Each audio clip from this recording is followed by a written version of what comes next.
Alright, so this is a bit of a follow-up to my previous video about Wazra from Liquid. I'm literally recording right after. I just figured two separate videos make more sense. And this is just talking about Smash in 2025. And kind of just the issues with it, right? So, I think it's no surprise Smash struggling currently. At least in the US. Japan loves Smash. Europe, I don't really know. They seem like the same as always. But the US is really just not into Ultimate right now specifically, right? And there are a lot of reasons for that. And the summary is just enthusiasm for the game is really poor everywhere. Casual audience, competitive audience, anywhere in between. Game's 7 years old, hasn't had any balance updates since 2022. No content, nothing. And that just means the games, especially in nowadays landscape with esports and stuff, games constantly need changes to be appealing. Otherwise it gets really stale. We've seen all the different matchups I can play out pretty much. We've seen different content, how to get better, or fun content. The point is there's not really much new stuff, or it's hard to think of new stuff. And especially for someone like me, the casual audience is the most important because it's the biggest generally. And there's a lot less people asking for coaching, a lot less people just watching streams, videos. And I think everyone has already experienced the decline in numbers. And there's a lot of reasons for that. I think one of the big things is just such a huge divide of casual and competitive Smash. It's there's no way to get casuals into competitive play. There's no content creators really bridging that gap anymore. And even if someone does try to jump into competitive Smash, it's really hard to get into. It's old game. People have learned their combos and their just execution on everything. People want to learn. I have years of meta to catch up on, and there's not even good resources for it. There's no central hubs to learn. There's 80 plus characters. The meta and knowledge is split across multiple continents. Online is really rough, so you really want to go offline to get better at the game. So yeah, the lack of making it easy to get into the game, even if you want to, really rough for the game. And also, I think the game is just honestly kind of boring now. Opinion, of course. But we can all agree that one of the best characters in the game are things like Steve, Sonic, Game & Watch, which aren't just very strong, but really good at stopping the opponent from playing the game and just slow things down. It's really unfun for spectators, and really unfun for players. And then you got things that are really frustrating, like Kazuya's and Luigi's, which just kill people off one touch, so you have to camp them out and deny them playing the game. And I think the game overall got into a really unlucky position where they're really fun characters. People like watching, people like playing. Your Wolves, your Roys, what else? Zero Suits are the characters that just aren't meta anymore, or have been declining in the meta for years, as they just don't keep up as well with the characters that aren't fun, generally speaking. So yeah, really just unlucky in that regard. I also think general negativity across the board definitely hurt the game. Where it's obviously I've been negative, I'm guilty of that. I mean, right now I'm just oh, these characters are boring. But one thing I've really noticed is you go on social media and you see people complain about top 8 for a major. And then I'm not going to watch that major if everyone's saying it's bad, right? Casuals aren't going to do that. They're going to see this and go, oh, this top 8 has 3 Steves and everyone's complaining about it. I'm going to dip, do something else. Right? So this is something that should be fixed for the next game, hopefully. Just a general mentality shift is it's better almost to not say anything than complain about the game if possible, especially when the game no longer has patches. During patch time, sure, that's how you get the devs to notice things and fix things. But when there's no more balance patches, the constant bitching about it is really bad for people on the outside. Right? And sponsors as well. Sponsors see that stuff and they're not going to invest in a game that everyone's complaining about. And that makes people just want to quit because it's a negative environment. What else is struggling? I think, just generally speaking, anyone keeps up with the news.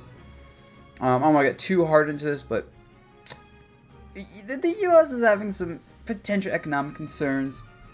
Potential recession on the rise.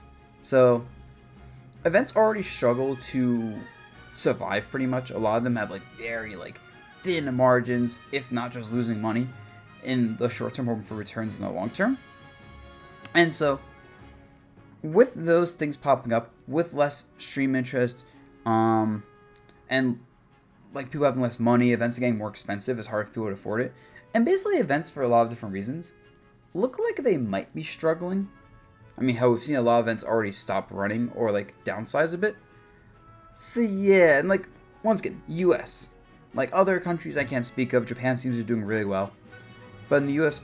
in particular, we're seeing like event prices rise a lot.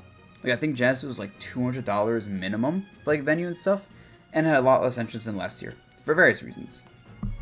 And adding on to this, traveling's really expensive. It's hard for people to attend events.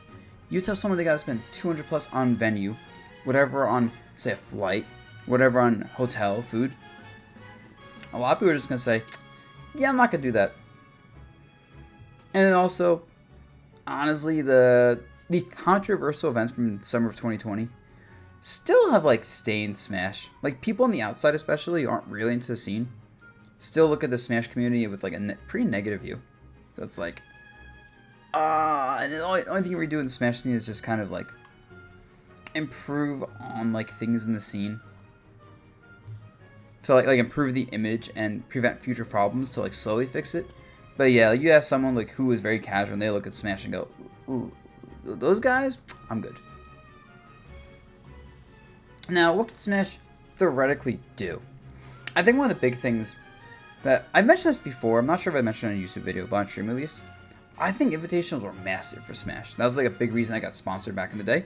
Because I got to the first summit, and summits were huge for viewership, for brand building, for creating like memorable things. Like I still see people clip like random stuff from summits of like me and other players. Like they're that iconic, right? So I wish Smash had more invitationals. I wish we still had summits. I feel like guaranteed stream time is amazing for players. It's amazing for brands. Amazing for teams. So not having that actually really hurts.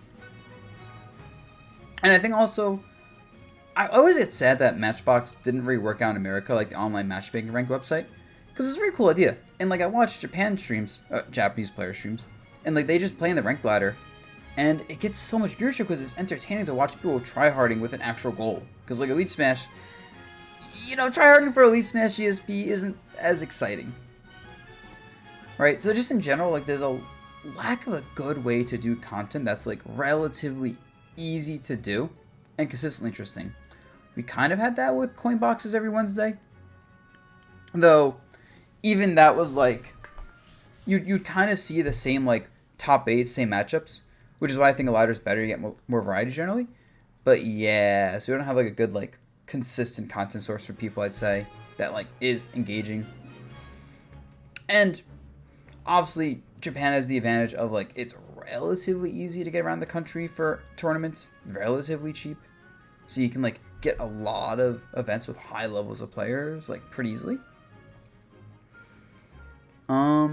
And where I'm going with this is I feel like scenes like, let's say, Tri-State, right, could really try and just run more events because they have a lot of good players in a relatively small area. It's part of the reason I'm trying to be more active in my scene. There's one, just to attend more things and I'm more back into the game. But two, to like help grow it a little bit. So yeah, like running more big events if possible in active scenes is really good. And now, obviously, altnet play is rough, especially in a big country like America. Like there are really cool content ideas. Like there's really cool things you can do, but I feel like you need like notable like personalities in person to do them well, and it's not easy to do. Like I remember, for example, when I was in Japan, they had a 3v3 Liquid Rosetta where we played blindfolded. One person each team was playing blindfolded with, I think it was mushrooms on, big and small or something like that, and the other two members were coaching them because they were blindfolded. Or I remember it was Gact and Pasir Man went to like Mount Fuji and played Smash in there just for the vibes. And like there's so many cool things that can be done with Smash, especially in person, due to all like the ways to play the game, that you can't do online. You can't do like Squad Strike or like a lot of the cool modes. I feel like the only org that could potentially do that is like Luminosity. It'd be really cool to see them do things like that, since they were already like bring a lot of players together for like skits and whatever.